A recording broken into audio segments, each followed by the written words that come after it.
Hey yo! It's me, Kennah, and welcome to my channel!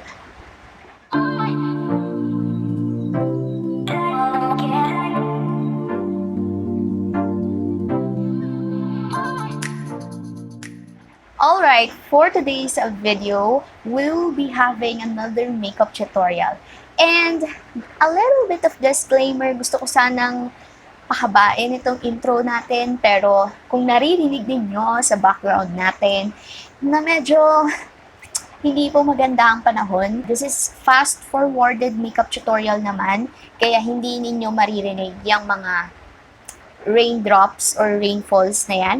But gusto ko lang sabihin na itong makeup tutorial na gagawin natin is not a typical tutorial na pinapanood or mapapanood ninyo dito sa ating channel dahil this is my first time to do a creative. Para sa akin, ito na yung pinaka-creative na makeup look na magagawa ko. Lahat ng mga products na gagamitin ko nasa description box, so you can check it out in case na hindi ako mapakita. Sana nagustuhan nyo rin pala itong nails na suot ko. I super duper love it. It's nudish, grayish na nails and it complements my skin. Without any further daldal, let's move on to the makeup tutorial.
there you go guys. Ito na po yung ating final look.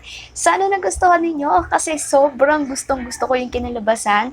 And yeah, siguro dahil malamig ang panahon, kaya maganda yung lagay ng skin ko and I really love the result as in.